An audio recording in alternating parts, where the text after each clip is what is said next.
También. Bueno, ahí está, ahí empecé a grabar yo. Si hay algún problema después pasamos para otro.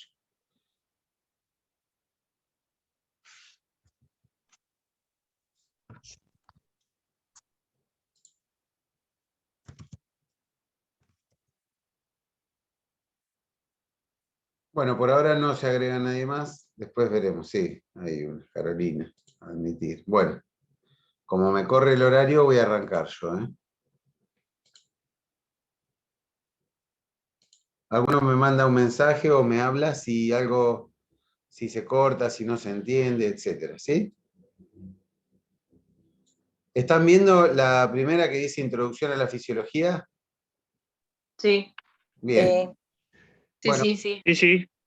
entonces vamos a empezar. Ustedes hasta ahora vieron con el libro lo que es la célula, ¿eh? La partícula más pequeña capaz de reproducirse y cumplir una función dentro del organismo. Es la parte esencial, es como un ladrillo para una casa.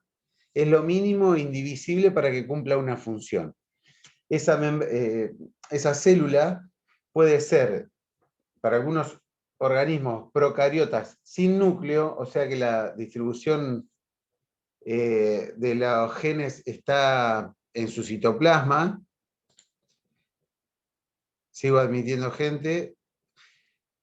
O las células eucariotas, que son a la cual pertenecemos nosotros, los animales, que presentan un citoplasma y un núcleo. En ese núcleo está alojada toda la información genética, el ADN, el ácido desoxirribonucleico, que es lo que va a hacer que se mantenga la información de cómo se debe desarrollar y cuándo vivir y cuándo morir una célula. Esa célula es la que nosotros siempre vamos a tener en cuenta cada vez que hablemos de un tejido, de un órgano o de alguna función, porque esas células se van diferenciando, depende de la función que tenga que cumplir. En esta función es a lo que nos vamos a referir cuando hablamos de fisiología general o la introducción a la fisiología.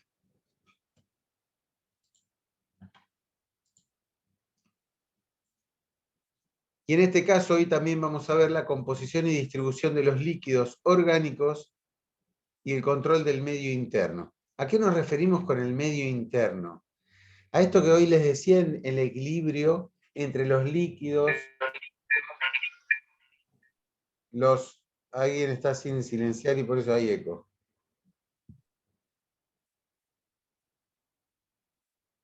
Pongan todos en mudo, por favor. Este equilibrio entre los líquidos, principalmente el agua, el líquido o la sustancia más abundante en nuestro organismo, las sales, que son sodio, potasio, etc., y los nutrientes, glucosa, aminoácidos, grasas. Todo eso en equilibrio es lo que nosotros vamos a hablar como medio interno. Y ahí también nos vamos a agregar el grado de acidez de la sangre y de la célula. Es lo que es el pH, que vieron o van a ver en bioquímica. Entonces, el objeto de la fisiología es explorar los factores físicos y químicos responsables del origen y el desarrollo y la progresión en la vida. ¿Se acuerdan esto de nacer, reproducirse y luego morir? Ese ciclo de la vida es lo que se habla como ciclo de la vida.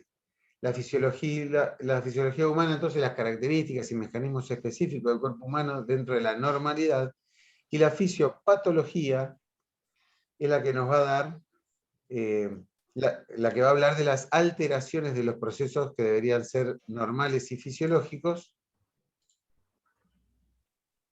Sigue entrando gente. Perdón, Mariano. Sí. ¿Tratamos de copiar eso o después nos va a pasar eso? No, el no lo material? copien. No, no lo Ah, copien. listo. Está grabando la clase y después la ven cuando quieran. Yo la había grabado ayer y la verdad que quedó muy cortita y muy rápido para ponérselas en YouTube porque tenía que operar y bueno, pedí que me pusieran para más tarde y preferí dárselas así. Pero bueno, después voy a colgar algunas en YouTube para que las vean cuando quieran.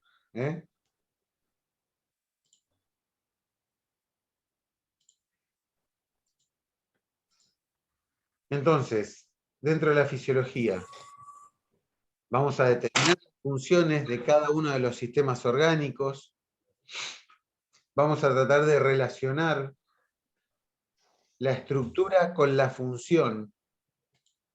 ¿Y qué es relacionar la estructura con la función? Si nosotros necesitamos llegar al techo, necesitamos un objeto que nos eleve hasta el techo, y entonces la escalera, que tiene una estructura de 4 patas, de escalones, hace que nosotros podamos cumplir determinada función. O sea, cumple determinada función. Esa es la relación entre lo que es la estructura determinada para cumplir una función en especial.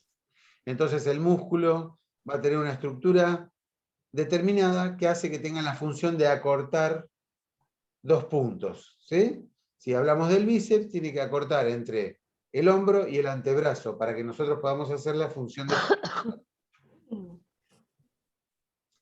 A eso nos referimos con la relación entre la estructura y la función. Mariela, poné mudo, por favor, Mariela Penso. Y entonces para esto vamos a tener divisiones. Y en lo que respecta a las divisiones estamos hablando como que, por ejemplo, nosotros partimos de algo simple y chiquito a algo complejo y mucho más grande. Podemos hablar individualmente de... Apagar el micrófono para toser, nena. Oh. Fíjense, chicos, que hay algunos que tienen el micrófono abierto. Entonces, cuando hablamos de niveles de complejidad, lo más simple es una célula, lo más complejo es un organismo. Lo más simple en la escuela de enfermería es un alumno, que puede ser Mariano, José, Sheila, que luego se agrupa en el grupo primer año, que es algo más complejo, y que luego se agrupa en la escuela de enfermería, que es algo más complejo. A eso nos referimos cuando hablamos de las divisiones en cuanto a la complejidad. Entonces nosotros podemos hablar de una célula, o podemos hablar de sistemas, como el sistema nervioso, el sistema muscular, el endocrino, el sistema cardiovascular, que es el del corazón y las arterias y venas, el sistema respiratorio, renal, y el renal es el de los riñones, que tiene la función de producir orina, el reproductor y el sistema digestivo. Sí, bueno, acá hay dibujitos que son gráficos, pero no sirven para nada. Fíjense esto de los niveles de complejidad. Podemos tener desde el átomo y las moléculas, de los cuales la bioquímica se encarga de analizar y de estudiar, que cuando se está... Uy, qué cansador tener que estar admitiendo todo el tiempo a la gente. Bueno. Cuando se agrupan en células, en tejidos, fíjense que entra en la órbita de cosas más grandes. La biología celular, la fisiología, donde se va a estudiar la relación entre los órganos, los sistemas, y de ese individuo con relación al medio al que pertenece. Y cuando hablamos ya de especies que se interrelacionan, hablamos de la ecología, que se va a desarrollar o va a estudiar todo lo que sucede dentro de la biosfera. La biosfera es, fíjense, una palabra compuesta, como vamos a ver siempre en esta carrera, que es la bio, que se relaciona con la vida, y esfera, biosfera. Esfera es una muestra cerrada de algo. Entonces estos son los distintos niveles de estudio, que vamos a estar todo el tiempo jugando entre lo más simple a lo más complejo, lo más simple a lo más complejo. Cuando hablamos en una enfermedad determinada de factores moleculares, como puede ser, por ejemplo, el mal manejo del calcio y del sodio para determinar la hipertensión arterial, también enseguidita vamos a mencionar la relación con el medio cuando hablamos del consumo de tóxicos, el estrés, lo que uno consume. Entonces permanentemente uno va a estar relacionando la química con hasta la ecología, si hablamos, por ejemplo, de diferentes relaciones entre las diferentes especies. Esto es más de lo mismo. Fíjense, de lo más pequeño y de lo más simple a lo más complejo. Lo que mencionábamos recién. Por ejemplo, fíjense, esto es el sistema nervioso en esta figurita. Nosotros podemos analizar las células que componen el sistema nervioso, que son, la unidad funcional es la neurona, pero además esa neurona está, entre otras estructuras y otras células que fabrican mielina, que es como el aislante entre las neuronas, y que conforma el cablerío, que van a ser los axones. Y entonces, si empezamos a hablar ya de un montón de cosas que las reunimos para una determinada función, hablamos de un sistema, y es el sistema nervioso, por ejemplo. A donde va a estar el nivel químico, que es cómo intercambian sodio, potasio y electricidad. El celular, que van a formar tejidos, el tejido neuronal. Y cuando vemos diferentes órganos va a ser un sistema, unidos para el desempeño de una determinada. Entonces, los órganos están localizados en diferentes regiones del cuerpo y llevan a cabo funciones relacionadas entre ellos.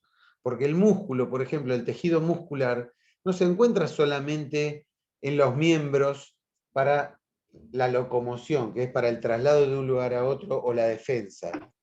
También tenemos músculo en cada arteria de nuestro organismo, porque las arterias necesitan contraerse y dilatarse. Entonces, para eso está el músculo. Ahora, ese músculo no es el mismo que el que tenemos en los brazos,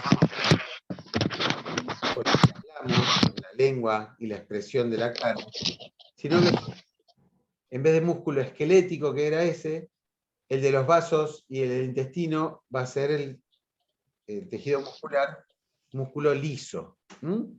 Y el corazón también tiene músculo, pero es otro músculo adaptado, que es el músculo cardíaco, que cada uno, para la determinada función que cumple, tiene diferentes características. Y nosotros definimos órganos como un conjunto de tejidos, por lo menos dos, que van a llevar a cabo una función determinada.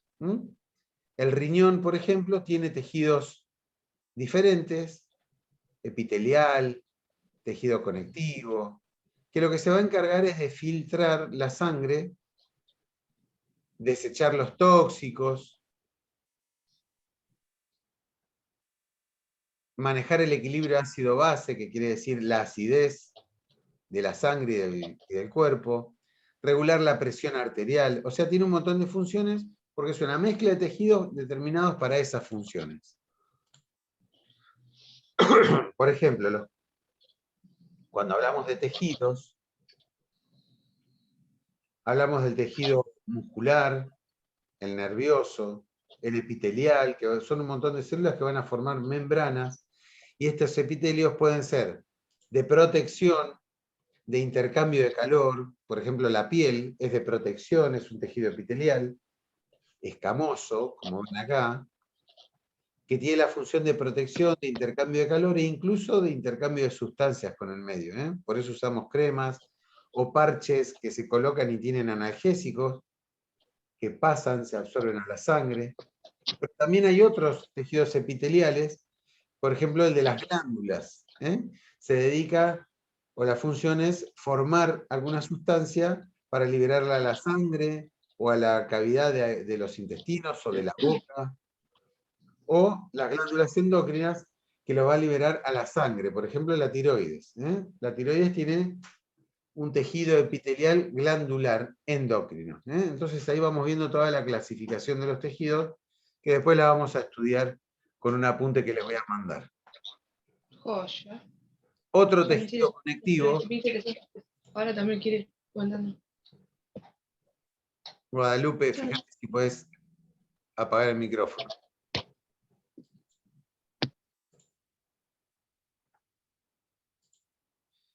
Y el tejido conectivo es otro tejido, y este es de sostén.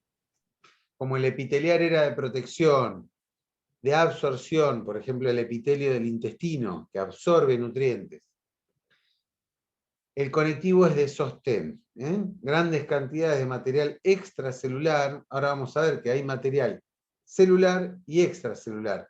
el celular cumple la función vital de reproducción y de formación de otra cosa que es la matriz extracelular. Y los tejidos conectivos tienen diferentes clasificaciones, pero después se especializa en tejido conectivo propiamente dicho, en tejido conectivo cartilaginoso, que son los cartílagos que recubren las articulaciones, el hueso, el tejido óseo, que nos da protección de los órganos y locomoción, o sea, traslado de un lugar a otro, y la sangre, que es un tejido conectivo especializado, que es la gran mandadera, la que lleva y trae a todos lados oxígeno, nutrientes, mensajes, o sea, por hormonas, por ejemplo, de un lugar a otro, etc. Ustedes ya estudiaron, ya leyeron lo que es una célula, ¿no? La unidad básica del cuerpo humano, que está organizada, dentro de ella misma está organizada en un citoplasma, en un núcleo. Y el protoplasma, que es la parte líquida, está compuesta, fíjense, el protoplasma es como la parte líquida, la matriz de todas estas organelas y estructuras que están dentro de la célula. Fíjense cómo está compuesta por un montón de sustancias como agua, iones. Cuando hablemos de iones, vamos a hablar de toda partícula capaz de tener una carga eléctrica, y es lo que vamos a permanentemente mencionar cuando hablamos de fisiología, porque está el calcio, el potasio, el magnesio, el fósforo, sodio, cloro. Proteínas, las proteínas pueden ser estructurales, las que tienen que ver con la estructura de la célula, pero otras son funcionales, las que se encargan de determinada cosa. Los lípidos, que son las grasas, y los hidratos de carbono. El ejemplo que más conocemos siempre es la glucosa, pero bueno, hay carbohidratos simples y complejos.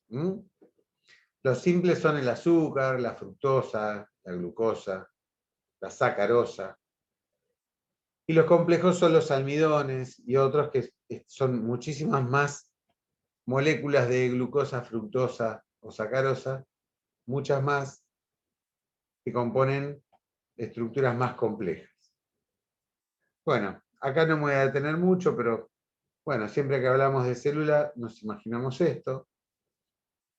¿Leyeron los tipos de célula en el libro? Sí. Fíjense, cuando hablamos de células siempre vamos a hablar. Nosotros hablamos en este caso de célula de una manera generalizada, pero sabemos que las células tienen diferentes funciones y para cada función la célula se va adaptando. No es lo mismo una célula de un músculo que una célula del intestino que absorbe. ¿Ven la flechita acá, la que estoy usando? Sí, ¿no? Porque no encuentro cómo hacer. Sí.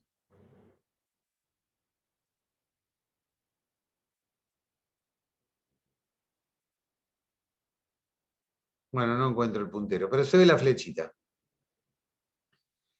Por ejemplo, una célula que va a absorber tiene un borde en cepillo que aumenta muchísimo la superficie de absorción en un lado, que es por donde va a absorber.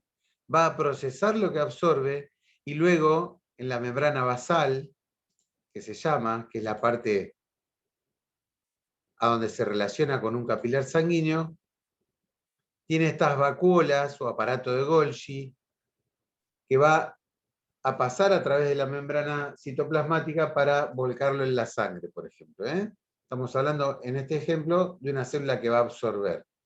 Pero si hablamos de una célula que necesita acortarse y elongarse, como la célula muscular,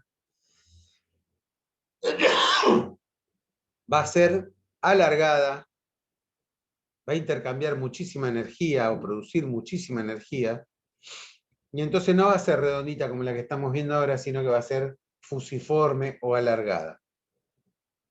Fusiforme, por ejemplo, siempre hablando de palabras compuestas, como les decía, es forma de uso. El uso era una cosa que se usaba para, no sé, para los telares y para hacer hilos, etcétera, que tiene una forma alargada y puntiaguda en los extremos, ¿sí?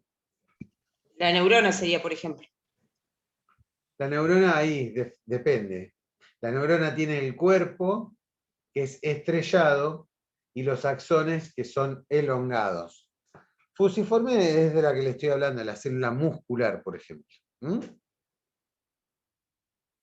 Fíjense que esta membrana plasmática es semipermeable, es selectiva. Y acá vemos un gráfico. Esto que estamos viendo ahí, que parece no sé, un planeta raro, es la superficie celular y su membrana, que tiene muchas características propias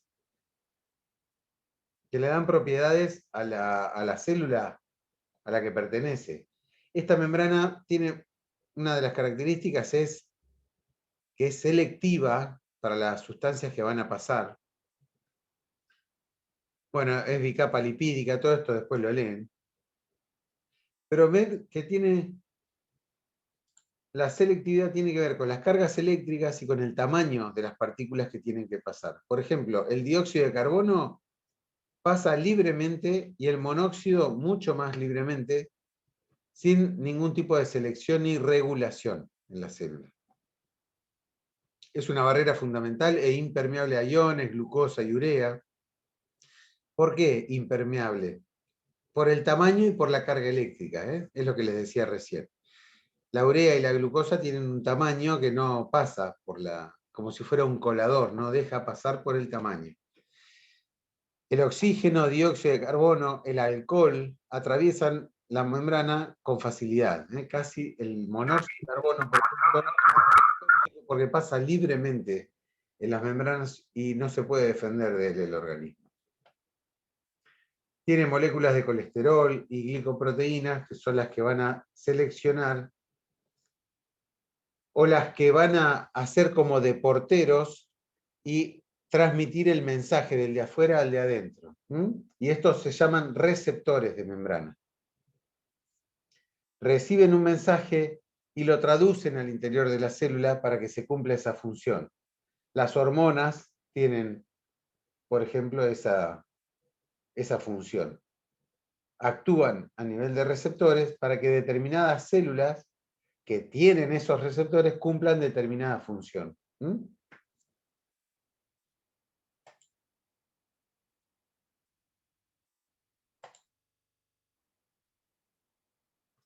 Entonces, ¿es chino básico todo esto? ¿O lo van teniendo en cuenta ya con lo que han estudiado? No, se entiende. Como sí, se ya hemos entiende. leído, Bueno.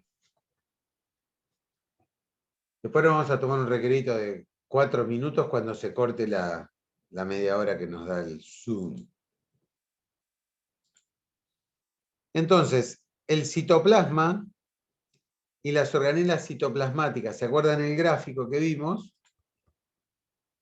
Citoplasma, núcleo. En el citoplasma están todas estas organelas que van a cumplir diferentes funciones. El citosol, entonces, lo que les decía, es la fracción soluble compuesta por proteínas, electrolitos, glucosa. Las organelas, que las más importantes y las que tenemos que saber su función. No nos vamos a hacer especialistas en biología molecular, pero tienen que saber las funciones de estas cosas y a dónde se encuentran. Retículo endoplasmático, liso y rugoso, el aparato de Golgi, lisosomas, peroxisomas, mitocondrias. Bueno, cada uno tiene una función determinada. Y dispersos en el citoplasma se encuentran los glóbulos de grasa neutra, glicoproteínas, ribosomas y vesículas secretorias. Todos tienen una función determinada. El núcleo va a estar compuesto por una membrana nuclear que tiene las mismas características que la membrana citoplasmática, o sea, es selectiva, semipermeable, etc. Es de doble membrana. Y va a contener algo que es muy importante, que es el ADN, que es la información genética. Esta información genética es la que nos va a dar las características generales y particulares en cada célula.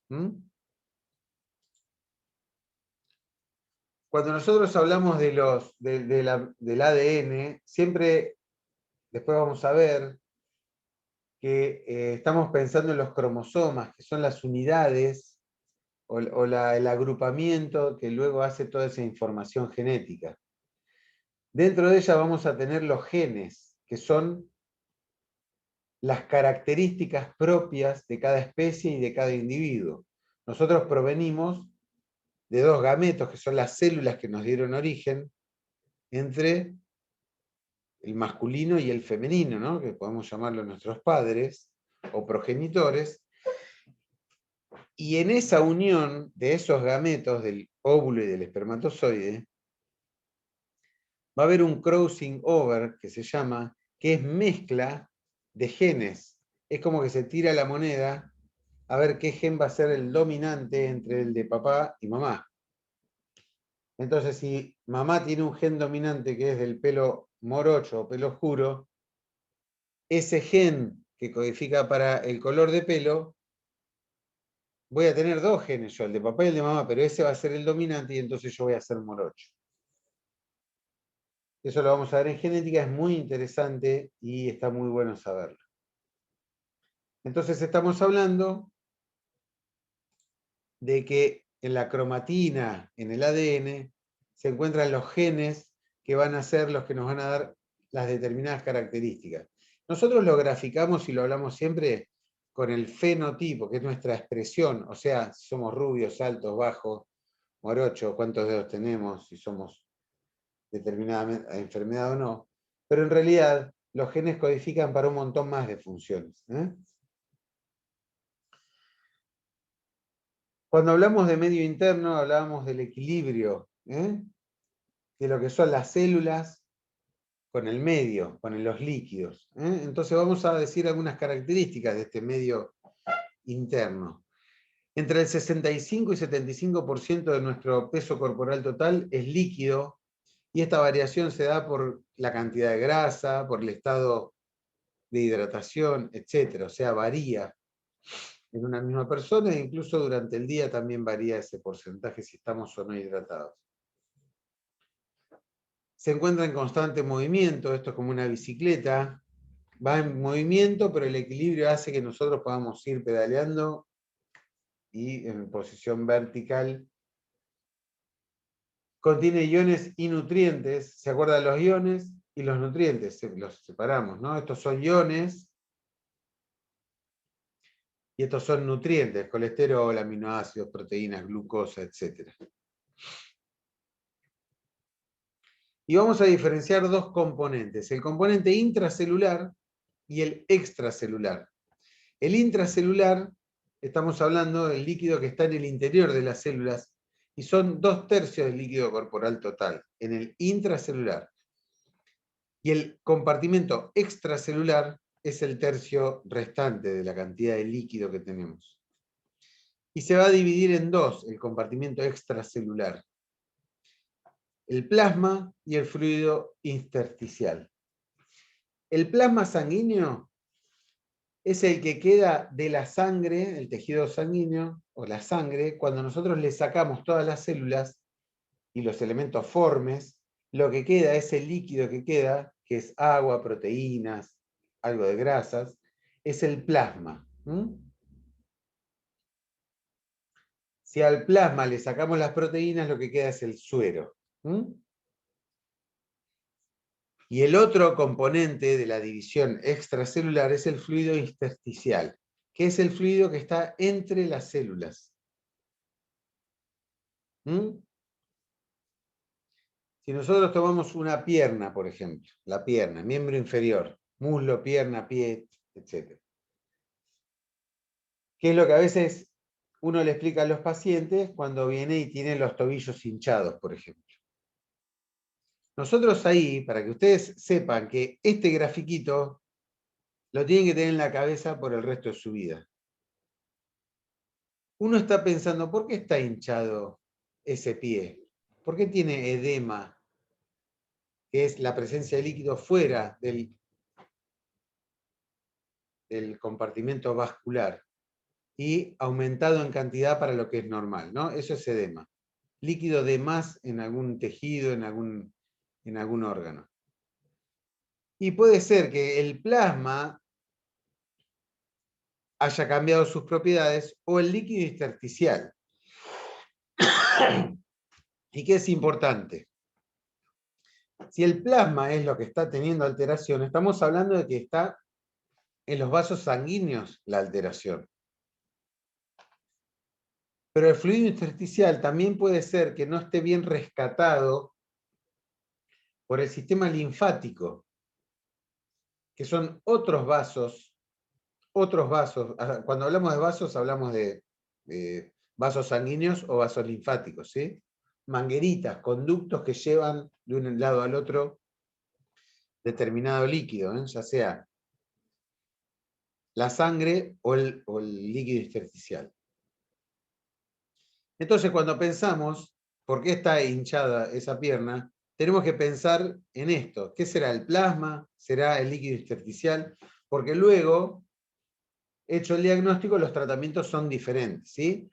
A un paciente por ahí le tenemos que tratar una insuficiencia cardíaca, problemas cardíacos, pero a otro por ahí lo tenemos que mandar a hacer masajes y drenaje linfático para que se deshinche ese pie. Entonces, permanentemente vamos a estar siempre acordándonos de todo esto que estamos estudiando.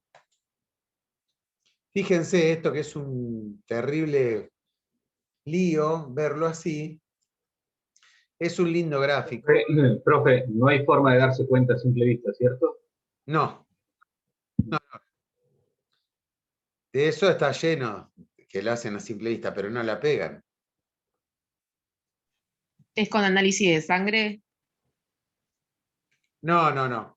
Ya vamos a ver el año que viene, pero quizás un poquito este año cuando hablemos de historia clínica, examen físico, etcétera, que uno para darse cuenta de las cosas, aunque sean las más simples, necesita un ambiente correcto, hablar con el paciente o comunicarse con el paciente, preguntar, y luego hacer el examen físico, y luego apoyarse en los exámenes complementarios. No siempre uno necesita exámenes complementarios, pero bueno, el 70% de los diagnósticos se van a hacer hablando. Hablando. Hablando y viendo así a la persona. O sea, un resfrío nosotros generalmente lo vamos a diagnosticar hablando. Después hay que revisarlo al paciente, ver si tiene algún criterio de tener que agregar algún examen complementario, etc. Pero no le digo un diagnóstico acabado, sino un diagnóstico así a grandes rasgos, sindrómico, que decimos o llamamos. Pero bueno, no nos va a ver mucho de tema, pero ustedes están ansiosos de que empecemos a hablar de diagnóstica, de todo, porque claro, uno quiere tener un diagnóstico de sí mismo, de que sabe, de que ya quiere salir a la cancha, pero le falta bastante todavía. Había un paisano en Fernández que adivinaba el color de los caballos tocándole la cola. Le decía de qué color era, si era overo, si era, no sé, tordillo. Pero no le pegaba nunca. Jamás adivinaba. Eso es un chiste, boludo, que siempre me cuenta papá, pero está lleno en la medicina y en la enfermería de gente que adivina, es un fenómeno, pero no le pegan esas personas, ¿eh?